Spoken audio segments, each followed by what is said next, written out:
Nah di sini Alif malah teriak-teriak, dukun bohong, dukun abal-abal, katanya ada yang lumpuh. Ini teriak-teriak terus Alif.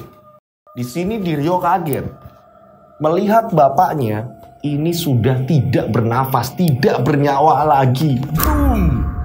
Bapaknya meninggal di kasur. Bapak! Assalamualaikum warahmatullahi wabarakatuh. Kembali lagi bersama saya Rian Agus Widodo. Bum bum bum bum bum bum. Sekali lagi bum bum. Oh, 2 kali ya berarti ya. Apa kabar semuanya? Mudah-mudahan kalian ini dalam keadaan sehat walafiat. Doain biar saya ini sehat terus, pemirsa, teman-teman di rumah semuanya. Saya kemarin ini kayak mau sakit, jadi badan ini udah capek banget ya kan.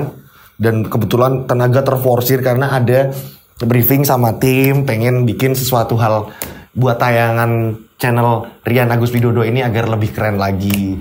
Jadi banyak meeting nih ya kan, banyak sama teman-teman. Dibikin apa sih biar ada inovasi terbaru lagi sih, apa sih gitu loh. Ini lagi dipersiapkan sama teman-teman.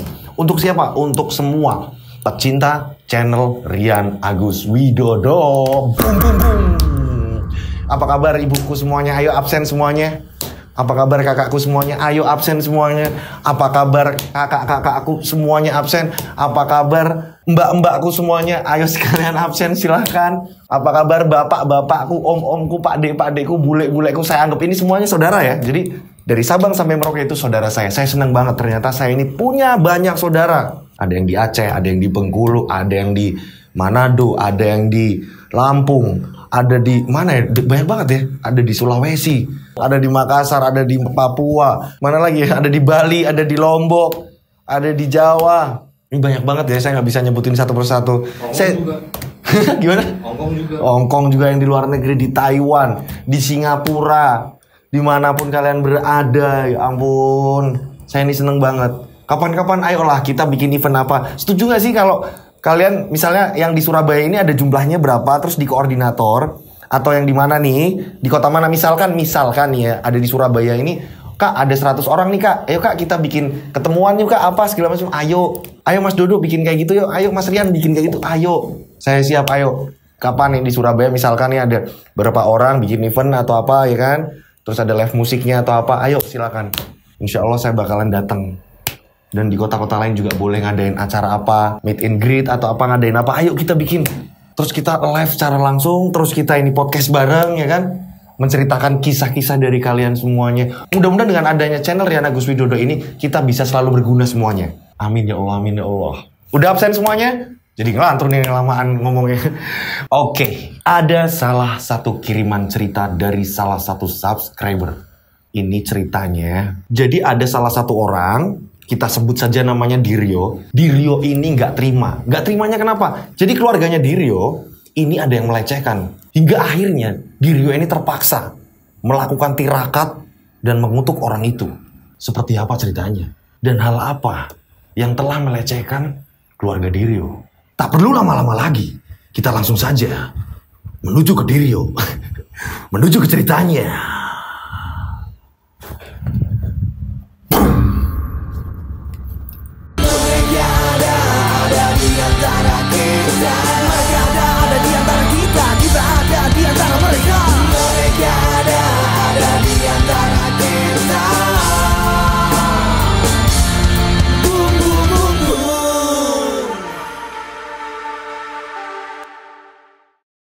Kejadian ini kisaran tahun 2009, seperti biasa nama toko tempat disamarkan. Kita sebut saja daerah itu Pekalongan Selatan. Daerahnya ini apa ya? Sedikit pelosok yang ke atas nih. Nah, di sini hiduplah keluarga Diryo. Diryo ini hidup dengan bapaknya.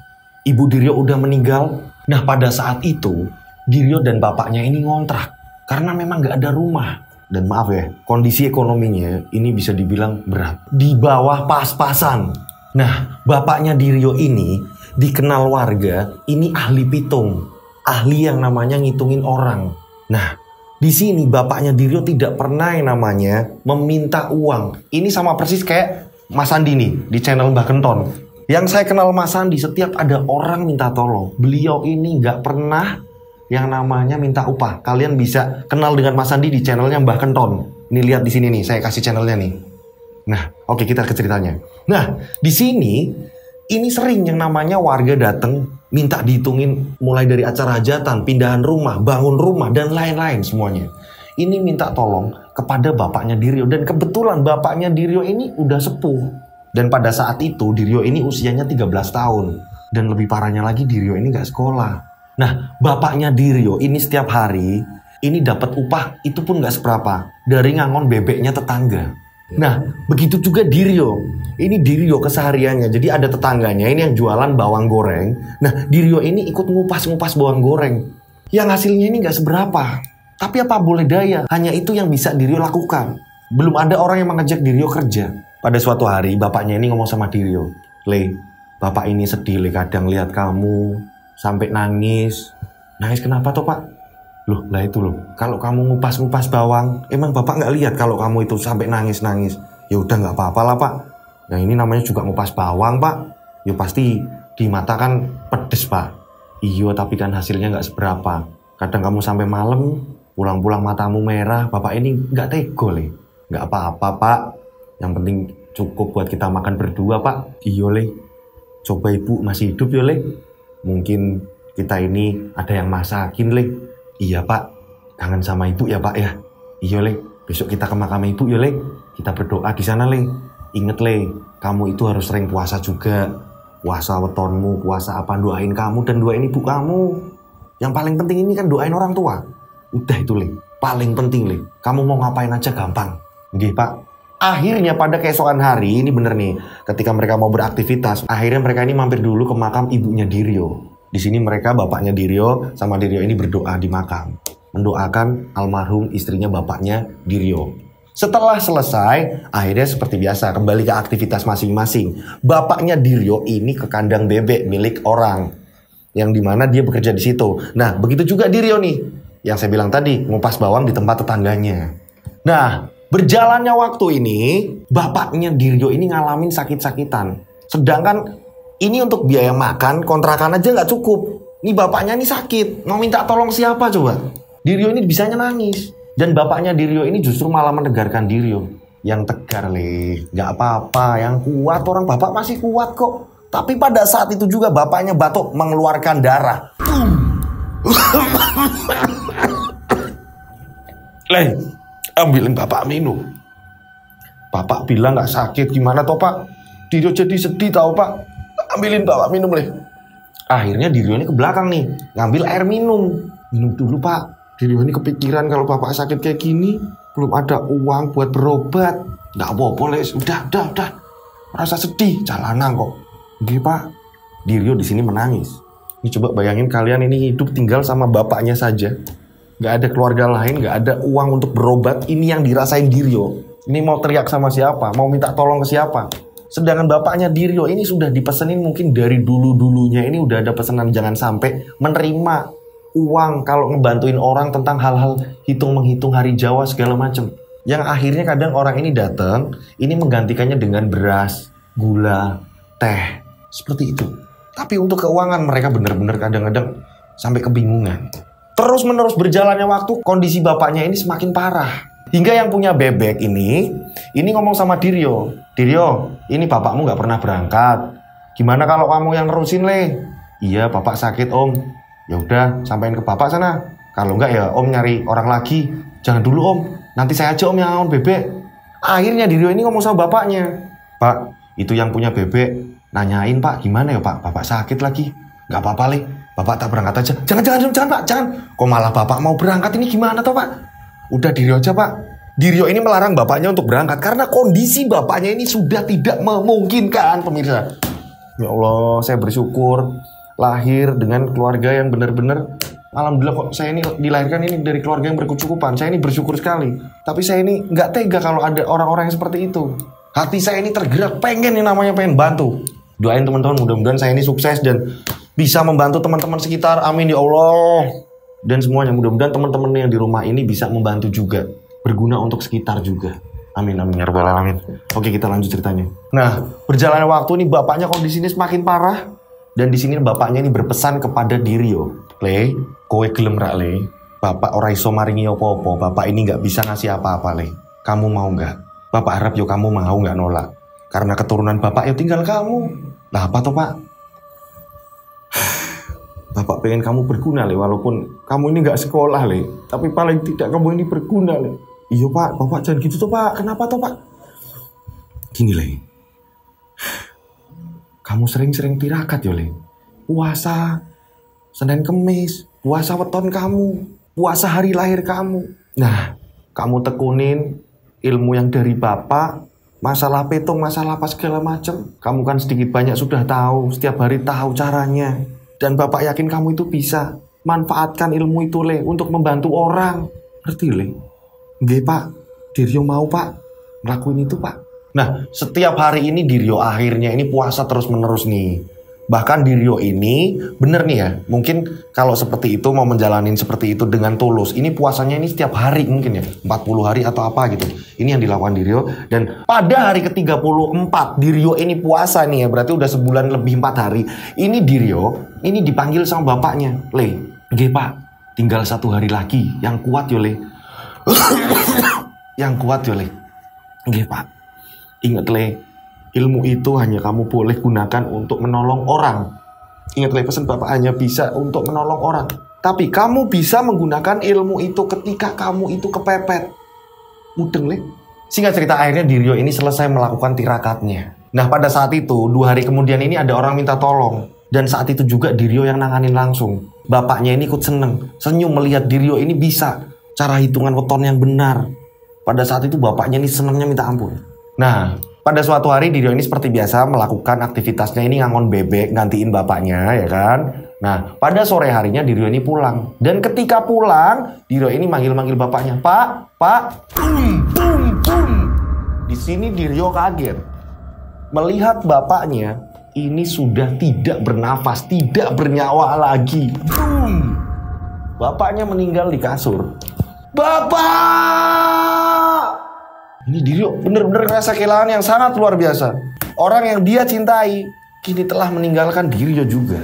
Bapak, akhirnya di sini banyak warga yang datang. Banyak warga yang datang akhirnya memakamkan almarhum bapaknya Diryo. Diryo merasa kehilangan di sini. Berat sekali hidupnya. Mungkin saya sendiri kalau di posisinya Diryo saya juga nggak mampu juga ngadepin yang masih bocah.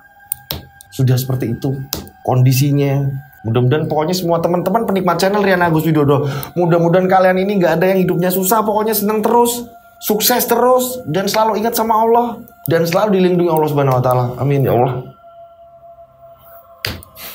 Singkat cerita, kurang lebih usianya Diryo ini berjalannya waktu, kini usia Diryo menginjak angka 20 tahun. Nah, saat itu Diryo ini mikir, ini kalau hidup cuma di kampung ini susah, dan apalagi Diryo ini tidak mempunyai ijazah. Nah, pada saat itu akhirnya Diryo ini memutuskan untuk merantau ke Jakarta. Entah mau kemana, entah mau jadi apa. Karena Diryo bingung juga untuk ngebayar kontrakannya ini. Untungnya yang punya kontrakan ini ngertiin kondisi Diryo juga. Kadang kalau pas Diryo ada pemasukan, baru Diryo bisa membayar. Tapi di sini Diryo nggak mau terus-terusan ngerepotin seperti itu. Diryo akhirnya memutuskan untuk pergi ke Jakarta. Pergi ke ibu kota. Nah, ketika di Jakarta, Diryo ini dapat pekerjaan. Dia ini kayak ngebantuin warung.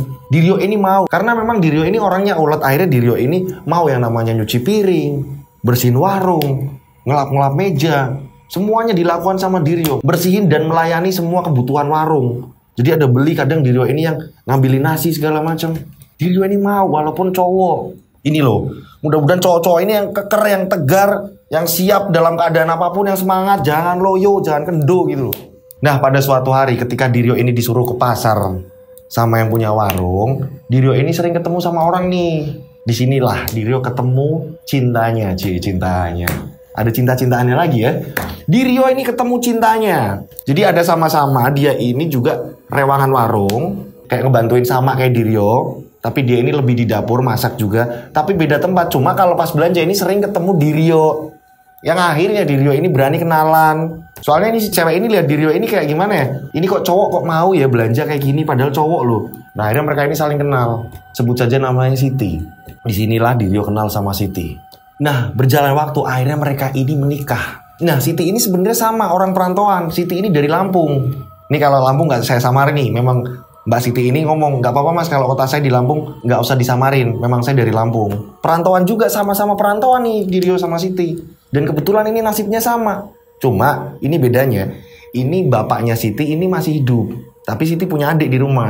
Nah, pada saat itu setelah mereka ini sudah menikah, Diryo ini ngomong sama istrinya, "Dek, ini kan kita udah hidup bareng. Jangan sampai kita bareng sama orang tua kamu. Kalau bisa kita cari kontrakan."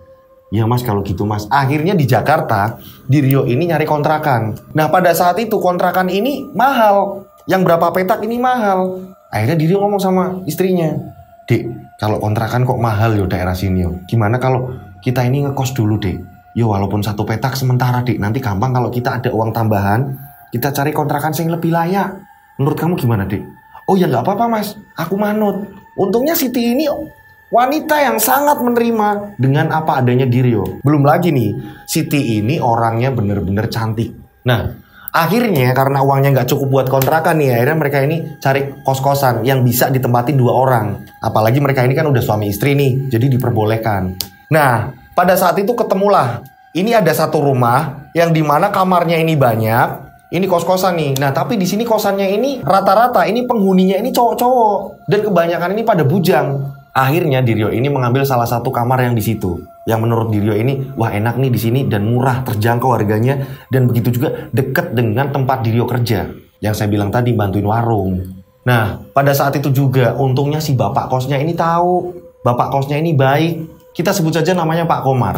Pak Komar ini baik banget. Nah, Pak Komar ini kebetulan depan rumahnya Pak Komar ini ada ruko juga, warung. Nah, Pak Komar ini ngomong sama Diryo, "Mas Diryo, nanti kalau butuh apa-apa, kalau pas lagi nggak ada uang nggak apa-apa, ambil beras dulu atau apa lagi butuh beras atau apa minyak atau segala macam boleh silakan. Gampang nanti bayarnya kalau pas lagi ada uang." "Oh ya Pak, makasih Pak." Ini bijaksana banget Bapak Komar ini. Nah, berjalannya waktu, Diryo ini ngerasain hal yang nggak enak. Nggak enaknya kenapa? Jadi ada penghuni kos juga di situ. Beberapa orang ini ada yang nggak suka dengan keberadaannya Diryo dan istrinya. Entah kenapa. Jadi suka kayak ada yang ngomongin, tapi Diryo di sini tetap berperilaku baik. Dan Diryo pun mesenin terus sama istrinya, "Dek, apapun yang terjadi, kamu harus baik sama penghuni-penghuni kos ini. Kalau kamu lagi masak di dapur, kamu ada sisa makanan, coba ditawarin ke mereka juga. Nggak apa-apa, ditawarin dulu nggak apa-apa. Siapa tahu mereka ini mau dengan masakan kamu, nggak apa-apa. Berbagi sama mereka juga. Kita ini kan hidup sama mereka." "Nggih mas." Akhirnya istrinya Diryo ini nurut, Mbak Siti ini nurut. Dan kebetulan Mbak Siti ini tidak diperbolehkan lagi sama Diryo untuk bekerja. Jadi Diryo ini ngomong sama istrinya, nggak boleh kecapean apapun yang terjadi. Diryo ini sayang sama istrinya. Gimana nggak sayang coba? Diryo sudah menjadi seorang anak, seorang ibu, seorang temannya bapaknya. Ini udah dari kecil kan udah terlatih seperti itu, hidup sendiri, mandiri. Akhirnya di Diryo cara menyayangi orang ini bener-bener begitu dalam, begitu tulus. Nah, di penghuni kos itu tadi, ini ada yang gimana ya, kalau lihat Diryo dan istrinya ini sirik, nggak tahu kenapa. Ini sebut saja namanya Alif. Ini Alif ini suka ngomporin sama teman-temannya. Nggak tahu kenapa dengan keberadaan Diryo, ini Alif kayak merasa terganggu. Padahal Diryo ini nggak pernah ganggu Alif.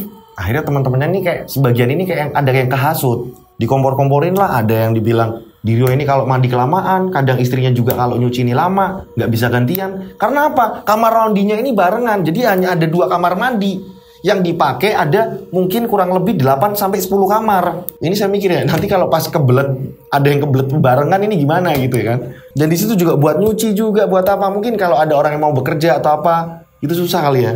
Nah inilah, ada orang yang mau hidup prihatin seperti itunya. Jadi kita bersyukur yang di rumahnya ini ada, mungkin ada toiletnya lengkap. Kita mau kapan saja mau ke toilet ini dengan mudah. Kita bersyukur, harus bersyukur. Ini Diryo hidup susah, membangun rumah tangganya ini dari nol, saling support sama istrinya. Nah, tapi di sini yang saya bilang tadi, ini ada orang yang nggak suka sama Diryo, ya Alif tadi. Sering yang namanya ngompor-ngomporin. Nah, ada tetangga kamar lagi, kita sebut saja namanya Wahyu. Wahyu ini orangnya pendiam, bisa dibilang kayak introvert. Jadi dia ini ketika pulang kerja dia kayak ngurung diri, dan dia ini nggak pernah ngomong apa-apa. Ini orangnya bener-bener apa ya? Nggak ada komunikasi sama tetangga lain. Dia orangnya lebih kayak nggak pengen tahu urusan orang. Dia lebih mengurung diri, dia masuk ke kamar, udah selesai. Jadi beraneka ragam ini tetangga-tetangganya nih, tetangga kamarnya ini beraneka ragam. Nah, berjalannya waktu ini Diryo ini akhirnya Diryo ini ingat pesan dari bapaknya. Jadi setiap dimanapun Diryo berada, jangan lupa untuk membantu sesama. Disinilah ada beberapa tamu ini yang datang ke kosannya Diryo. Dan kebetulan nih, depan kosan ini ada teras, di mana teras itu ini untuk penerimaan tamu ketika ada tamu dari penghuni kosan. Ini datang ke situ ada berapa, ini Dirio sering menyambutnya. Dan Dirio ini nolong untuk yang namanya hitungan hari, buka warung atau segala macam ini. Dirio ini mau membantu seperti itu dan Dirio ini ikhlas. Selalu ingat pesan bapaknya, nggak mau nerima uang. Pokoknya ikhlas tulus membantu. Nah, si Alif ini yang saya bilang nih, Alif ini yang suka ngompor-ngompor dan dia memang kayak gimana ya, orangnya ini keras ya kan. Nah, Alif ini ngompor-ngompor nih ke teman-temannya nih, ke tetangga-tetangga kosan nih.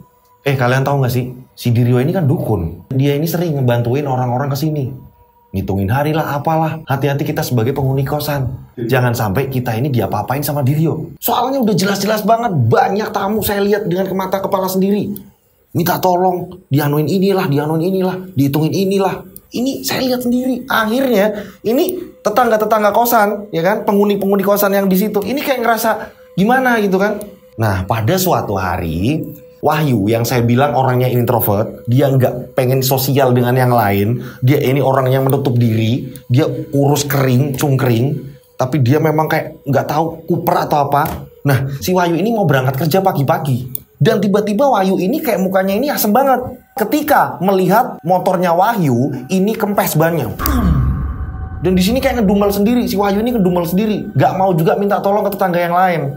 Nah, kebetulan nih, Alif ini ada di situ lewat. Lagi ngapain Mas Wahyu? Gak apa-apa. Ini kan ditanya lagi ngapain. Ini ban kempes. Oh, ban kempes itu udah jelas-jelas. Siapa lagi Mas? Penghuni kosan sini yang suka usil ini siapa lagi kalau nggak Dirio? Ini udah jelas-jelas perbuatannya Dirio. Sebenarnya Dirio ini nggak suka kalau saya dan teman-teman penghuni yang lain ini lagi ngobrol bareng atau apa. Dirio ini nggak suka. Nah, ini mungkin balas dendamnya ke Mas Wahyu. Ini Mas Wahyu harus paham. Ya udah, tau lah. Nah, karena si Wahyu ini punya sifat yang seperti itu, akhirnya si Wahyu ini langsung meninggalkan dengan menuntun motornya, dia cari tambal ban. Nah, pada malam harinya ketika Dirio ini pulang dari warung ya kan, papasan sama Wahyu. Wahyu ini udah pulang duluan nih. Wahyu ini dari kamar mandi, Wahyu ini mau masuk ke kamar, papasan lah sama si Dirio. Di sini Dirio ini seperti biasa nyapa, tapi parahnya di sini Wahyu sama sekali nggak ngebales, nggak ngapa-ngapain, nggak ngerespon balik atau apa, disapa ini malah justru malah diem. Apa sih? Langsung masuk. Ini Dirio kayak ngerasain kok gini ya? Wahyu ini kenapa? Ini berjalan terus menerus. Ketika papasan lagi sama Wahyu, Dirio nyapa lagi, Wahyu kembali seperti itu lagi, terus menerus seperti ini. Nah, di sini akhirnya Dirio ini curhat sama istrinya. Dek, kamu ngerasain hal yang aneh nggak di kosan sini? Aneh gimana Mas? Nggak tahu orang-orangnya kok gimana sama kita ya Dek? Apa gara-gara Mas ini terlihat kayak dukun ya Dek? Sering bantuin orang. Udahlah Mas, nggak usah urusan orang lain, nggak usah digubris Mas. Iya juga sih, tapi Mas ini ngerasain aneh Dek. Alif kok suka ngomongin Mas ya Dek. Belum lagi si Wahyu yang pendiam itu loh Dek. Kok aneh ya Dek? Dia ini suka diem. Terus ketika Mas sapa ini kayak seolah-olah Mas ini bersalah atau apa gitu Dek. Tapi ketika Mas lihatin, ini ada orang yang nyapa Wahyu, Wahyunya ini malah ngebales juga walaupun dia memang orang pendiam Dek. Tapi ketika sama Mas, ini sama sekali. Nah, kalau sama kamu Dek, sama Mas. Aku juga sempet Mas yang namanya nyapa tapi si Wahyu ini diem Mas. Nah itu kayak sedikit aneh ya Mas. Aku itu ngerasain udah berapa kali ini Mas. Jadi ketika aku mandi, si Wahyu itu kok sering bareng aku Mas. Ya aku gak ngerti ya Mas. Aku gak pikiran aneh-aneh juga. Yang jelas ketika aku keluar dari mandi, si Wahyu ini kadang belum keluar dari kamar mandi Mas. Sampai aku ngeliatin. Dan bener Mas, ketika aku tungguin, aku udah selesai ganti baju segala macam, aku ngeliatin nih dari kamar, tak intip. Ternyata emang bener Mas, yang keluar ini emang Wahyu. Sering banget Mas itu Mas. Alah kamu itu loh, yang namanya orang kamar mandinya cuma itu yo, wajar kalau kebetulan aja bareng. Iya sih Mas, tapi yo koyoknya kok aneh kok aku selalu bareng nih sama Mas Wahyu Mas. Gak sama yang lain atau apa. Udahlah kalau itu apa aku ini aja Dek, minta maaf sama Wahyu Dek, biar yo sama-sama lah, namanya juga penghuni kos di sini bareng-bareng, kita saling jagain. Ini akhirnya Dirio punya pikiran nih, aku yang ngalah untuk minta maaf. Dan pada keesokan hari, seperti biasa Dirio berangkat kerja, ini Dirio ini punya inisiatif nih, ntar malam aku beli jajan, untuk aku bawa ke Wahyu. Dan aku mau minta maaf, siapa tahu aku ada salah. Pemikiran Dirio seperti ini nih. Nah pada malam harinya nih, Dirio ini pulang dan sudah membawa bingkisan makanan kecil nih. Ini mau dikasihkan ke Wahyu. Nah pada saat itu Dirio ini masuk ke kamar dulu nih. Dan Dirio ngomong sama istrinya, Dek ini dibagi 2. buat kamu, ini separuhnya mau aku kasihkan ke Mas Wahyu. Aku mau minta maaf, kata Diryo. Nah, akhirnya Diryo ini menuju ke kamar kosnya Wahyu. Ini berharap Wahyu ini memaafkan kalau toh Diryo ini ada salah yang tidak disengaja maupun disengaja. Diryo ini menuju ke kamar Wahyu dan mau ngetok pintu. Dan saat Diryo ini mau ngetok pintu, tiba-tiba boom, boom. Diryo kaget nih di sini. Ini terdengar kalau si Wahyu ini sedang nonton bokep, sedang nonton film Ini Diryo jelas banget suara ada di handphone ini, jadi kayak terdengar. Diryo ini mau ngetuk pintu. Nah, Diryo ini mendengar ada suara desahan-desahan cewek lewat handphonenya si Wahyu. Di situ Diryo memastikan, ini bener gak sih sedang nonton bokep atau gimana sih? Di sini Diryo sempat ngintip. Dan saat Diryo ini mengintip di celah korden, ada kaca ya kan, kaca kordennya ini ada kebuka sedikit dari dalamnya si kamarnya si Wahyu ini kebuka sedikit nih. Diryo ini bisa ngintip nih, kalau si Wahyu memang sedang nonton film porno. Diryo langsung ngerasa nggak enak, takutnya ganggu atau gimana. Diryo balik lagi nih. Dan gak ngomong tentang soal tadi. Justru malah Diryo ngomong sama istrinya kalau si Wahyu ini sudah istirahat, takut ganggu. Besoklah kalau pas bangun bareng atau apa, pagi-pagi aku kasihin ini jajan buat si Wahyu. Istrinya pun mengiyakan. Pada keesokan harinya si Diryo ini menuju ke kamarnya Wahyu, berharap ketemu Wahyu. Diketok sama Diryo nih, Assalamualaikum, dek diketok. Nah, Diryo ini coba membuka pintunya. Ternyata ini pintu kamarnya Wahyu ini dikunci. Nah, kebetulan si punya kos ini ada di situ juga nih, sedang bersih-bersih. Pak Komar yang saya bilang tadi. Pak Komar ini bilang, kamu cari siapa, Mas Diryo? Ini Pak, saya mau ke kamarnya Wahyu, mau ketemu Wahyu. Oh, Wahyu lagi keluar kayaknya saya tadi lihat. Tapi nggak kerja sih kayaknya hari ini libur. Oh gitu ya Pak? Oh, yaudah Pak. Emang mau ngapain? Ada Pak, saya mau ngomong sama Wahyu Pak. Oh gitu ya. Ya udah nanti aja nungguin kalau pas dia pulang. Soalnya emang hari ini libur dia. Oh yaudah Pak kalau gitu. Akhirnya ini jajan yang ditenteng tadi nggak jadi dikasihin Wahyu lagi nih. Akhirnya masuk kamar lagi nih. Ngomong sama istrinya. Dek, Mas Wahyunya belum datang.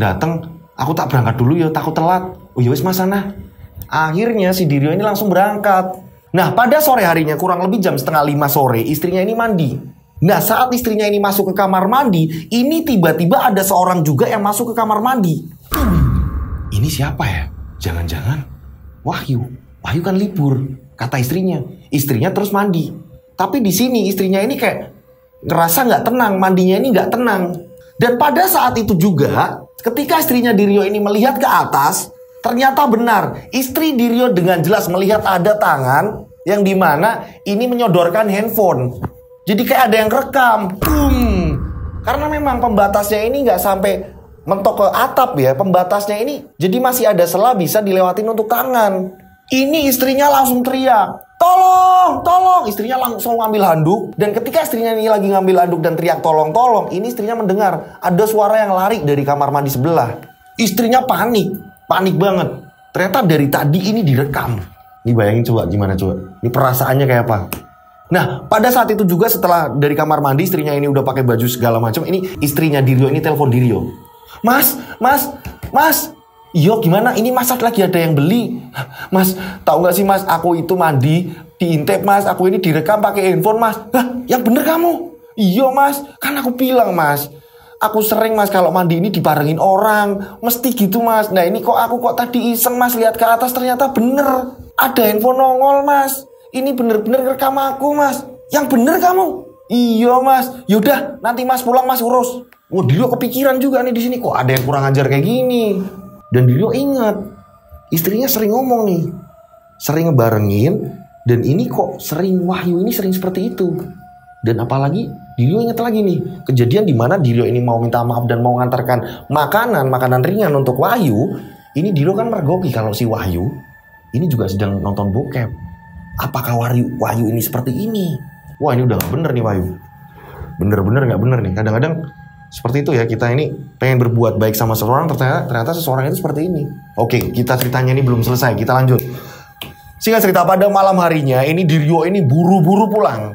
Setelah itu menemui istrinya dan Diryo ini menanyakan, gimana dek, keadaannya gimana? Awalnya gimana? Kejadiannya gimana? Keadaan kamu itu gimana awalnya? Mas kasih tahu. Dia panik di sini. Istrinya cuma nangis. Mas, aku takut mas. Kalau videoku mandi ini disebar mas ke internet, apa kata tetangga-tetanggaku? Apa kata? Ya mas, aku bingung mas. Istrinya kebingungan. Ya sabar deh. Awalnya gimana? Nggak tahu mas. Aku kok tumben mandi ini nggak tenang mas. Dan ketika aku lihat ke atas mas, ternyata bener mas. Ini ada tangan. Ini kayak nyodorin handphone mas dan merekam aku lagi mandi mas. Karena apa? Flashnya ini nyala mas. Kurang ajar. Ini udah gak bener ini. Iya mas, aku takut mas. Ya wis, bentar. Apa aku harus ngomong sama Pak Komar? Dia ini kan yang punya kos. Biar dia ngumpulin orang-orang seperti apa. Pada ngaku nggak. Karena ini juga nyangkut sama moralnya mas juga deh. Biar bagaimanapun mas kan kepala rumah tangga. Iya mas, kalau toh memang ketemu handphonenya atau apa dihapus mas, aku malu mas. Kalau ketahuan sama keluarga atau apa yang di rumah saudara-saudara, aku malu mas. Iya. Dan mas tak ke tempat Pak Komar dulu. Pada saat itu Diryo ini langsung ke rumahnya Pak Komar yang memang ini dengan kosannya ini bersampingan, sebelahan saja. Nah pada saat itu akhirnya si Diryo ini ngetok pintu rumahnya Pak Komar. Dan memang Pak Komar ini hidup sendirian dan keluarganya ini udah lama meninggalkan Pak Komar. Istrinya meninggal dan anaknya Pak Komar ini di luar negeri, kuliah di sana dan pulangnya ini jarang. Nah, saat itu Diryo ini masuklah ke rumah Pak Komar karena nggak dikunci. Pak Komar, Assalamualaikum Pak Komar. Dan Diryo lihat kalau kamarnya Pak Komar ini udah mati lampunya karena ada jendelanya nih. Nah, Diryo mikir nih, mending besok pagi lah, takutnya ganggu. Akhirnya Diryo keluar kamar lagi nih. Saat Diryo keluar kamar, Diryo ngomong sama istrinya, Pak Komar tidur kayaknya, mungkin besok pagi aja. Oh ya udah mas. Pada keesokan harinya, Diryo ini ngomong sama Pak Komar, ketemu nih pagi-pagi, cerita semuanya. Pak, saya mau cerita pak. Cerita apa? Silakan. Ada apa? Kok kayaknya kok panik banget kamu? Diterang panik pak. Ini udah nggak bener pak. Oke, saya ini penduduk baru di sini. Saya penghuni baru di sini. Tapi di sini saya ngerasain nggak betah pak sebenarnya. Lah yuk kenapa? Istri saya ini mandi pak. Nah ini kok ternyata ada handphone. Ini merekam istri saya mandi pak. Ini tepat di atas pembatas dari 2 kamar mandi itu pak. Yang bener kamu. Kok ada yang kurang ajar kayak gitu? Istri saya ini nangis-nangis terus kok pak. Ini gimana pak? Saya takut pak. Kalau video tadi ini diunggah di media sosial, apa kabar istri saya pak? Pak, saya minta tolong pak. Bapak bantuin saya pak. Ini mecahin kasus ini siapa pelakunya pak. Biar ini videonya ini dihapus pak. Tolong pak. Ya udah gini aja. Nanti ini kamu pulang kerja atau apa? Nanti saya bilang sama semua kamar. Nanti kita duduk bareng. Biar tahu siapa pelakunya. Iya pak. Saya setuju kalau itu pak. Singkat cerita, akhirnya Diryo ini berangkat kerja. Nah, Pak Komar ini ngubungin sama kamar ke kamar-kamar nih. Nah, pada saat itu, karena ada sebagian yang kerja, ada apa segala macam, akhirnya Pak Komar ini menghubungi satu-satu lewat telepon. Diberitahukan ke semua penghuni kamar, ini nanti malam kumpul di ruangan tengah rumahnya Pak Komar. Dan setelah membalas semuanya, akhirnya ketemulah pada malam hari ngumpul semua di situ. Dan pada saat itu juga memang Diryo ini izin sama warungnya. Ini memang harusnya pulangnya biasanya jam 8, jam 9, kadang jam 6. Ini Diryo, ini udah dari sore udah pulang Diryo. Udah gregetan diri pokoknya. Dan Diryo ini menjelaskan juga sama yang punya warung yang dimana Diryo ini kerja. Bahwa ada kasus seperti ini saya harus menyelesaikan. Untungnya si punya warung ini mau ngertiin kondisi Diryo.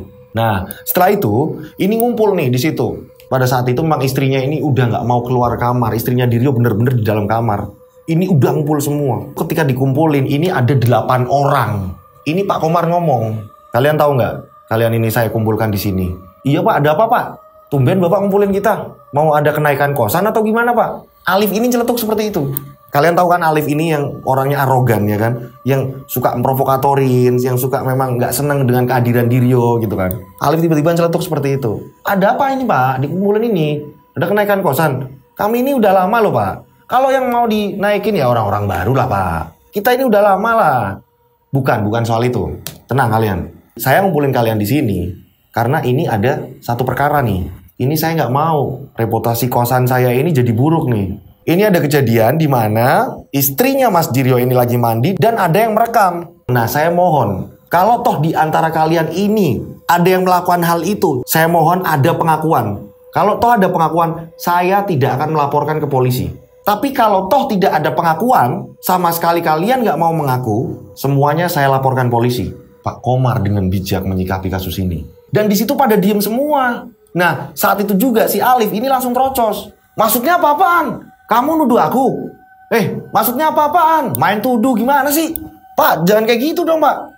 Mosok saya ini dituduh gimana sih, Pak? Nah, Pak Komar ini ngomong, enggak, ini harus adil. Mau nggak mau silakan, taruh handphonenya semua. Dan saat itu juga Pak Komar memeriksa semua galeri, isi folder-folder di handphone masing-masing. Dicek satu-satu sama Pak Komar. Dan di sampingnya Pak Komar ini ada Mas Diryo. Dicek satu-satu, ada nggak Mas? Coba yang mana Mas? Nggak ada Pak, coba dicek. Nah terus nih Alif ini masih terocos. Orang kok nuduh, orang kok kayak gini. Nah di sini Wahyu ini hanya tetap diam. Dan saat mau nyerahin handphone, ini Wahyu ketakutan. Mana handphone kamu yuk? Gantian giliran Wahyu handphonenya mau diminta. Mana handphone kamu yuk? Wahyu ini nyerahin kayak tangannya ini bener-bener getar. Wahyu bingung nih. Saat itu juga Pak Komar langsung mengambil handphone Wahyu. Menariknya. Kok kamu kayak ketakutan yuk? Enggak Pak. Wahyu ini kayak orang ketakutan. Di sini nih. Akhirnya dibuka nih. Handphonenya Wahyu dibuka nih pelan-pelan. Ini kode kuncinya gimana? Dibukainlah kode kuncinya sama Wahyu. Dan pada saat galeri dibuka, boom. Jelas banget di situ banyak film porno. Boom. Saat itu juga Pak Komar ngomong, "Yo, kamu nyimpen film kayak ginian?" "Maaf Pak, mana Pak handphone?" "Enggak, bentar. Saya belum ngecek semuanya." Diryo di sini udah greget. Dicek satu persatu sama Pak Komar dan disaksikan oleh Diryo. Ketika dicek satu persatu video-video tadi, ternyata video istrinya ini nggak ada. Ditaruh mana sama si Wahyu? Diryo ini saking gregetnya, Diryo langsung ngomong, "Yo, kamu taruh mana video istri saya? Saya ini mau minta maaf ke kamu. Saya ini bersabar. Kamu diemin saya berkali-kali, saya negur kamu ini nggak pernah nyaut." Di sini Diryo ini kayak kesel nih. Ada apa? Saya salah apa? Dan kata istri saya, setiap istri saya masuk ke kamar mandi, katanya kamu sering barengin. Pak Komar di sini ngomong, "Bener gak yuk seperti itu?" "Iya Pak, saya sering bareng, tapi saya nggak ngelakuin itu Pak." Nah, di sini tiba-tiba motong si Alif. Kerat. Alif langsung motong. "Mas, yo Diryo, ini aku mau ngomong. Kamu itu jangan seenak hati ini nuduh. Justru kalau nuduh seperti ini namanya ini pencemaran nama baik. Mas Wahyu ini bisa saya bantu nih untuk nuntut kamu. Gampang banget kamu nuduh. Buktinya mana? Dan saya ngerti kamu ini kan dukun. Harusnya kalau kamu nuduh seseorang, ini harusnya ada bukti. Dan kalau kamu memang dukun beneran dan bukan dukun abal-abal, kamu harus bisa membuktikan." Di sini Diryo kesel banget. Karena memang ketika handphonenya dibuka, ini memang nggak ada videonya istrinya. Tapi ada film yang lain. Ini yang membuat Diryo kesel nih. Dan Wahyu ini ngomong, "Pak, saya emang nggak ini Pak. Udah ya Pak, kalau ini udah selesai, saya langsung masuk kamar." Bentar, belum selesai," kata Pak Komar. Nah, disinilah Alif terus terocos. Diryo, buktikin. Kalau kamu memang dukun beneran, bukan abal-abal. Buktikan omonganmu itu. Kesel aku lihat kamu itu nggak suka. Nah, pada saat itu juga Diryo ngomong, "Oke, akan saya buktikan." Karena Diryo ingat nih omongannya bapaknya nih. Ingat kan waktu video yang di depan, sebelum bapaknya ini meninggal, bapaknya ini ngasih ilmu, bapaknya kan sering ngasih wejangan. "Diryo, apapun yang terjadi, kamu harus nolong orang. Dan ketika kamu terpepet banget, kamu bisa mempergunakan untuk diri kamu sendiri kalau dalam keadaan terpepet." Diryo ngomong sama Alif, Diryo ngomong sama Wahyu. "Wahyu, Mas Alif, semuanya di sini. Sekali lagi, saya bukan dukun. Tapi kalau udah ada yang nyakitin hati saya, nggak tahu. Saya nggak ngerti ceritanya lagi. Dan saya masih ngasih kesempatan sekali lagi. Tolong, sebelum saya ini bertindak sendiri, dengan cara saya sendiri, tolong aku. Saya nggak akan melaporkan ke polisi. Tolong, ini nggak ada semuanya yang ngaku." Dan Alif ini malah terus terocos. "Kamu ini nuduh apa gimana? Kamu ini orang baru, kok berani-beraninya nuduh kayak gini? Jangan-jangan istri kamu sendiri kali halu lihat handphone atau apa? Ini mikir kamu ini harus mikir. Kamu ini main nuduh." Si Alif nih ngotot kenceng seperti itu. Akhirnya dia ngomong, "Oke, mungkin ini dengan cara saya akan membuktikannya." Kata-kata di sini Diryo ini ngomong, ini bener-bener kata-kata yang udah bener-bener sakit hati, dalam banget. Diryo ini ngomong ke semua yang ada di situ. "Dengar, ngapunten nih, saya mohon maaf karena ini memang nggak ada yang ngaku dan saya ini malah menuduh. Di sini saya mau ngomong, ketika tidak ada yang mau mengaku, nggak apa-apa saya. Barang siapa yang melakukan hal itu terhadap istri saya, Memvideo istri saya lagi mandi tidak mengaku. Dalam hitungan kurang 40 hari, orang itu akan lumpuh. Lah, ngomong apa kamu yo? Ini Alif langsung kayak gitu. Komar langsung ngomong, hargai dong, kamu gak boleh gitu. Iya pak, ada Diryo pak, sok dukun. Wahyu ini ketakutan. Dan setelah itu, Diryo ngomong sama mereka, silakan, maaf saya sudah mengganggu waktunya, monggo silakan kalau mau masuk ke kamar masing-masing. Ingat ya pesan saya ya, gitu. Atas izin Allah. Singkat cerita, setelah dikumpulkan seperti itu tadi, mereka ini pada bubar ke kamar masing-masing. Begitu juga dengan Diryo. Diryo ini ngomong sama istrinya, udah dek tenang, gak usah nangis. Gusti Allah bareng kita. Terus gimana mas? Apa kita lapor polisi aja mas? Gak usah. Gak perlu lapor polisi. Nanti akan ketahuan kok. Tungguin aja dek. Gak ada 40 hari. Siapa yang melakukan ini akan menanggung akibatnya dek. Iya mas, aku takut mas. Videoku nyebar. Udah kamu tenang. Kamu berdoa. Gak bakalan video itu nyebar. Percayalah sama Tuhan. Tuhan bakalan nolongin kita. Di sini kameranya enakan sini kayaknya nih. Kayaknya ngobrolnya kamera sini aja ya. Nah, disinilah Diryo menentukan hari. Singkat cerita tibalah di malam Jumat Kliwon. Diryo melakukan ritual. Karena Diryo ini kan, ini udah diajarin sama bapaknya gimana caranya, untuk ngapain aja, untuk apa asal bener. Dan dalam waktu kepepet yang sangat kepepetnya, ini baru boleh dipergunakan. Nah, menurut Diryo ini adalah hal yang paling kepepet juga nih. Karena menyangkut dengan istrinya kan, yang saya bilang tadi. Dari awal, cerita kutipan di awal. Ini pelecehan di keluarga Diryo. Istrinya ini yang kena. Ya kan? Istrinya ini kena. Ibaratnya istrinya ini kayak korban gitu kan. Nah, Diryo di sini tepat di malam Jumat Kliwon. Diryo melakukan ritual. Singkat cerita, ini hari ke-27. Cepatnya cerita ini udah dari ke-27 nih. Dari tirakat yang dilakukan oleh si Diryo. Dan Diryo seperti biasa, kerja tetap kerja, tapi setiap malam Diryo ini berdoa sampai subuh. Terus menerus, Diryo ini tirakat terus menerus. Dan Diryo ini puasa terus. Nah, pada suatu hari ketika Diryo ini pulang kerja, Diryo ini papasan sama si Alif. Ketika papasan sama si Alif, biasa Alif ini bener-bener kayak ngejek ya. Ini Alif tiba-tiba ngomong, "Yo, mana? Katanya ada yang lumpuh. Katanya kalau ada yang ambil terus lumpuh, nggak ada waktu 40 hari, udah lumpuh atau apa? Kamu ini dukun macam apa?" Iya, tungguin aja. Kata Diryo, ya sudah saya mau masuk dulu. Saya nggak bisa ngeladenin kamu. Saya nggak bisa ngeladenin sampai maaf ya. Kalau saya ada salah maaf. Diryo ini udah kesel. Nggak gubris omongan si Alif. Akhirnya Diryo meninggalkan Alif. Nah di sini Alif malah teriak-teriak. Dukun bohong. Dukun abal-abal. Katanya ada yang lumpuh. Ini teriak-teriak terus Alif.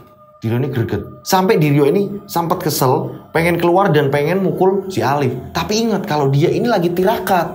Diryo akhirnya bersabar. Oh iya, astagfirullahaladzim. Aku lagi tirakat. Karena sama sekali satu kosan ini nggak ada yang ngaku. Nah, 2 hari kemudian, ini seperti biasa Diryo melakukan aktivitas. Dan orang-orang kosan pun sama, ada yang sebagian di kosan, ada sebagian melakukan aktivitas.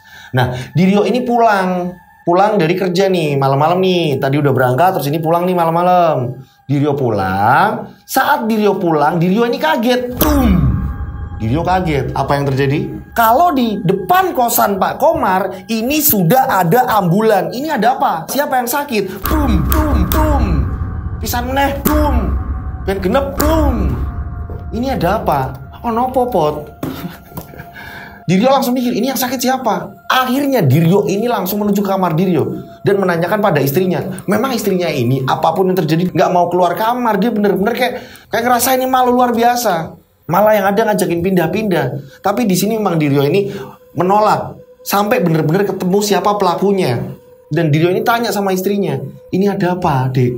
Kok itu ada ambulan? Siapa yang sakit? Mas males mau nanya sama orang-orang itu. Yang ada Mas malah emosi. Ini siapa? Ada apa? Siapa yang sakit? Kata si Diryo.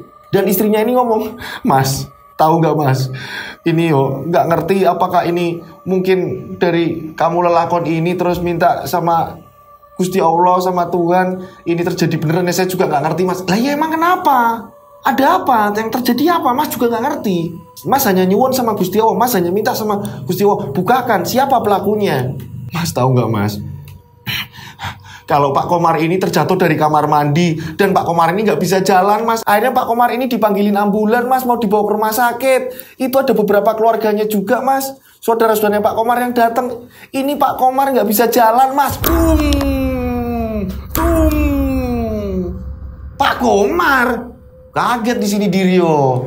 Iya mas, nggak tahu tadi teriak-teriak minta tolong. Akhirnya beberapa penghuni kosan itu ada yang kesana mas. Tapi kan mas tahu sendiri aku nggak bisa kesana mas. Semenjak kejadian itu mas, aku malu mas. Aku hanya bisa ngeliat dari jauhan mas, dari kamar. Aku dengar katanya Pak Komar ini terjatuh mas. Dan itu lagi digotong loh mas di situ mas.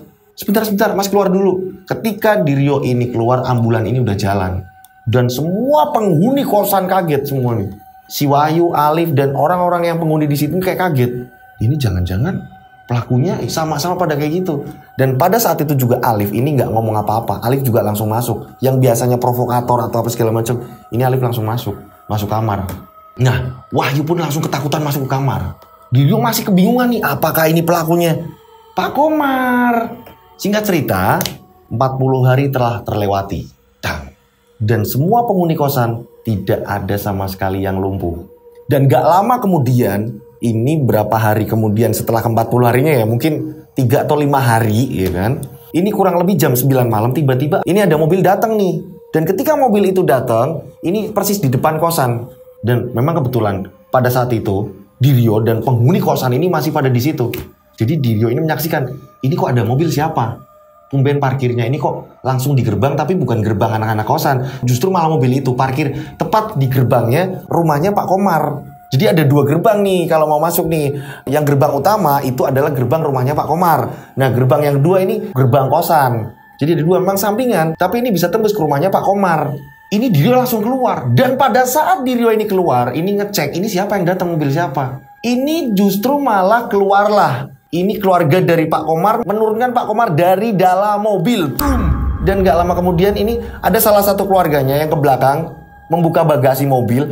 Ini mengeluarkan kursi roda. Boom. Kalian tahu siapa kan pelakunya ya kan?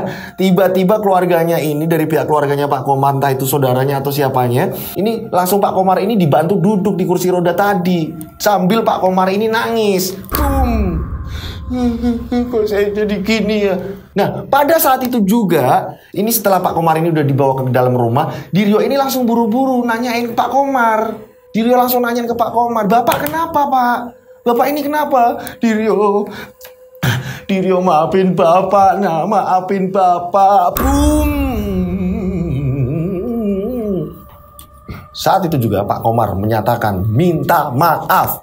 Pak Komar ini menyesal. Ternyata selama ini yang melakukan perbuatan keji itu dengan merekam istrinya Diryo yang sedang mandi ini, selama ini yang melakukan adalah Pak Komar, pemilik kosan. Pak Komar ini mengakuinya, Diryo, maafin Bapak. Dan itu videonya juga udah Bapak hapus semua. Kamu bisa cek di handphone Bapak, udah Bapak hapus semua. Bapak ini nyesel. Ini kok Bapak bisa lumpuh kayak gini, Diryo. Ini gak lama kemudian satu persatu datang nih yang penghuni kosan. Dan di situ juga ternyata Alif dan Wahyu ini mendengarkan dari tadi. Pada di pintu gak berani masuk. Melihat Pak Komar ini minta maaf seperti itu. Ternyata mereka ini pada ngeliatin di depan pintu dan mendengar karena jaraknya deket banget. Dan salah satu keluarganya ini ngomong, Mas Diryo maafin Bapak. Bapak juga dari kemarin-kemarin udah ngerasain menyesal, udah cerita sama kami. Diryo terserah kamu nak. Kalau kamu mau laporin Bapak ke polisi atau apa, Bapak siap nah. Aduh Pak. Diryo gak habis pikir kenapa Bapak yang melakukan ini. Astagfirullahaladzim ya Allah Bapak. Ini Pak, kenapa saya gak mau menggunakan ilmu? Takutnya seperti ini. Bapak ini selama ini yang saya hormati. Ternyata Bapak yang kena efeknya kayak gini. Tapi gimana lagi orang ini Bapak yang ngelakuin hal seperti itu. Ini kenapa saya gak mau menggunakan ilmu yang saya punya Pak. Karena ini sangkutannya ini bener-bener sama langsung sama Tuhan. Saya minta beneran serius, saya minta tolongnya. Ini sama Tuhan bener-bener. Saya lelakon, saya bener-bener tirakat. Saya ini bersabar, saya pengen ditemukan siapa pelakunya. Kan kalau sudah kayak gini repot Pak. Diryo, saya ini harus gimana Diryo? Sebentar Pak, saya panggil istri saya dulu Pak. Akhirnya si Diryo ini langsung masuk ngomongin istrinya. Dan ketika ngomong sama istrinya ini kaget kalau Pak Komar yang melakukan hal itu. Nah, di sini Diryo ngomong, terserah kamu Dik mau gimana. Sudah jelas siapa pelakunya. Tapi alangkah baiknya kamu memaafkan karena beliau sudah menanggung akibatnya. Kok bisa Pak Komar ya Mas? Yo, tapi nanti tetap Mas minta semua file-filenya harus dihapus bener-bener hapus bersih. Iya Mas. Aku gimana ya Mas? Udah langsung ke sana. Nanti aku malah emosi Mas atau gimana Mas? Udah gak apa-apa. Percaya sama mas. Nanti mas semua bersihin semuanya. Kalau enggak mas bakalan tuntut kosan ini. Mas bisa kok dik bawa ke jalur hukum. Iya mas kalau gitu mas. Daripada nggak ketemu pelakunya siapa. Yus kita nggak niat jahat kok. Aku juga nggak ada niat jahat pengen nyakiti Pak Komar kok. Ternyata Pak Komar dik. Udah kesana. Ditungguin Pak Komar. Akhirnya istrinya Diryo. Ini baru-barunya. Yang namanya akhirnya baru berani keluar. Biasanya ini mandi. Abis mandi langsung masuk kamar. Mandi langsung masuk kamar. Ini baru-barunya ke situ. Dan istrinya ini memang udah gerem sambil nangis. Udah nggak tertahankan. Ternyata selama ini pelakunya Pak Komar. Ini asik juga ya kamera dari sini saya nyampingnya gini ternyata santai juga ya. Biasanya kan dari depan gitu kan. Ini dari sampingnya juga nih. Nah saat itu juga ketika mau masuk ke rumahnya Pak Komar, ini ada mereka nih yang saya bilang pada ngintip, pada di depan pintu. Istrinya Diryo sebelum masuk ke rumahnya Pak Komar, ini kan lewatin mereka nih yang lagi pada ngintip. Justru istrinya Diryo, Mbak Siti, ini ngomong sama Wahyu, Mas Wahyu, saya minta maaf. Saya pernah seuzon sama Mas Wahyu. Iya mbak, gak apa-apa mbak. Ternyata ini Wahyu ini walaupun introvert, dia suka nonton film. Ini Wahyu tidak melakukan hal itu. Dan di sini yang diem justru malah giliran Alif ini jadi diem, takut. Karena apa? Takutnya udah kebukti nih. Omongannya Diryo, kurang dari 40 hari, ini pasti ada yang lumpuh kalau nggak ada yang ngaku. Jadi ini Alif ini malah setelah itu, Alif ini langsung buru-buru masuk kamar. Ya inilah biasa, pengecut takut, ya kan? Seperti itu kan. Nah, saat itu juga akhirnya di sini istrinya Diryo menemui Pak Komar. Sempat marah di sini. Istrinya Diryo ngomong sama Pak Komar, Pak sebenarnya saya ini, ya Pak saya maafkan. Tapi saya minta semua filenya dihapus. Saya nggak mau tahu Pak. Kalau sampai itu terlihat uploadan itu ada di media sosial, saya tuntut Bapak. Dan saya akan malah menyuruh suami saya untuk membunuh Bapak dengan cara suami saya. Dulu saya melarang Pak, agar suami saya ini tidak lelakon tirakat itu Pak. Nyelakain orang, saya ini justru malah larang Pak. Udah mas laporin polisi aja, jangan bikin orang itu celaka. Tapi karena suami saya ini sayang sama saya, dia tetap melakukan hal itu Pak. Iya maafin saya Mbak Siti, maafin saya ini sudah kurang ajar Mbak. Udah saya hapusin semua, monggo silakan dicek di handphone saya, monggo silakan dicek di komputer saya. Dan ternyata pada saat itu juga, dia ngomong, saya buka komputernya sama apa?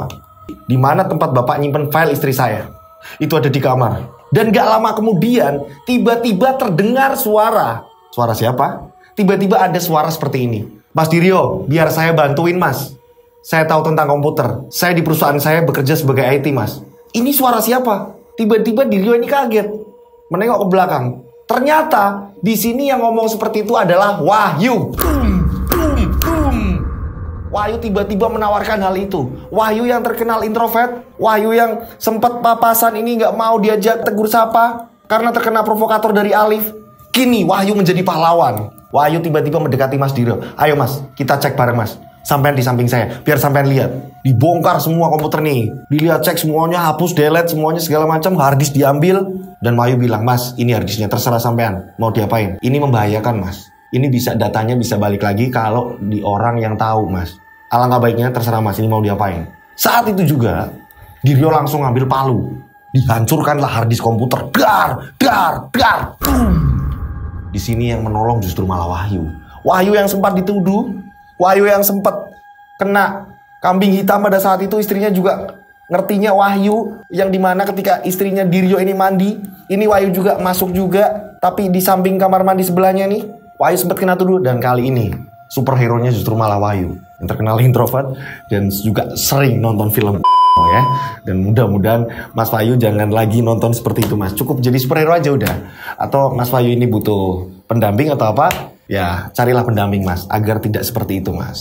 Nah cocok lagi kalau Mas Wahyu ini ngubungin sama Mas Andi nih. Sama Mas Andi yang di konten weton nih. Disitulah nanti akan diarahkan jodohnya kemana. Ya kan tahu kan nomornya nih, monggo nomornya Mas Andi. Karena ini kisah real, kisah nyata. Cuma namanya aja nih saya samarkan nih. Khusus yang Mas Wahyu nih saya samarkan, ya kan. Ini monggo silakan. Mas Wahyu silakan hubungi nomornya ini Mas Andi. Nah setelah itu semua kejadian itu, akhirnya Diryo dan istrinya ini tidak lagi ngekos di situ. Mereka berniat untuk pergi dari situ.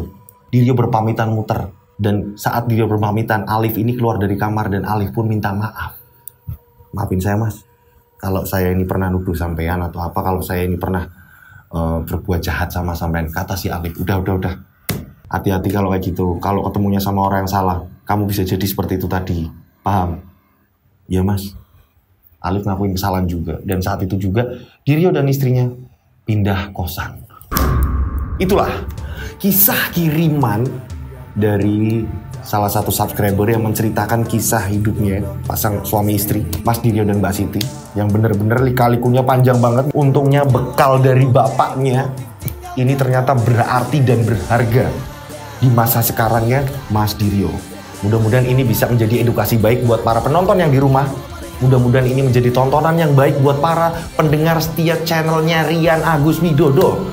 Ya kan, mudah-mudahan ini bisa berguna untuk suri teladan. Jangan sampai kita berbuat seperti itu.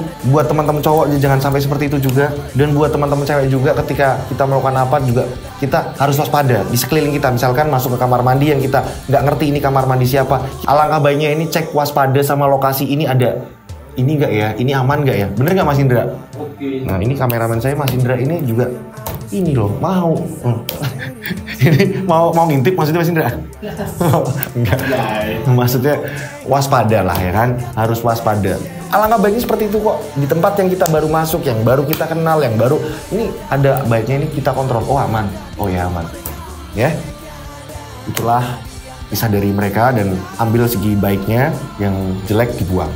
Terima kasih juga buat para teman-teman yang sudah mengirimkan ceritanya dan mohon bersabar buat teman-teman yang belum terbacakan ceritanya. Mohon bersabar. Insya Allah akan saya bacakan satu persatu.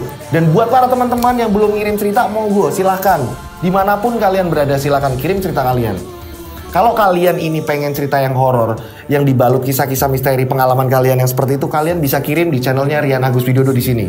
Ya, di DM Instagram saya @dodosinjo dan nomornya sama 085870433336, tiganya 4 kali. Dan kalau mau cerita yang kisah-kisah kehidupan yang tidak ada misterinya, hanya kisah kehidupan, perjalanan hidup seseorang, monggo silakan kalian bisa kirim di Yoskay Official.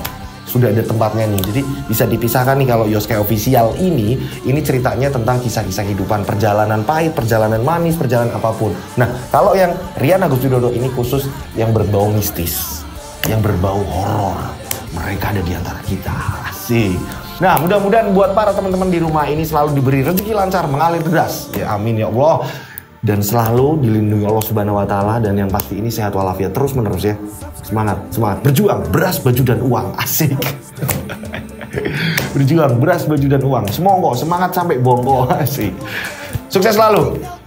Akhir kata, saya Rian Agus Widodo dan tim semua yang ada di sini mengucapkan wassalamualaikum warahmatullahi wabarakatuh. Mereka ada di antara kita.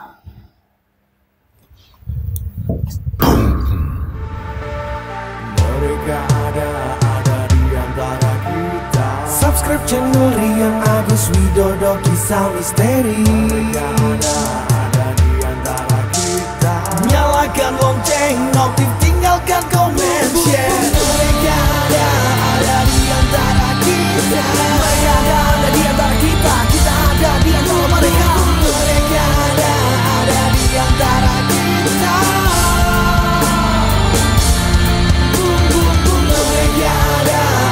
Di antara kita, mereka ada di antara kita, kita ada di antara mereka. Mereka ada di antara kita. Boom, boom, boom, boom. Mereka ada di antara kita. Subscribe channel Rian Agus Widodo, kisah misteri. Mereka ada di antara kita. Nyalakan lonceng, notif, tinggalkan komen, share.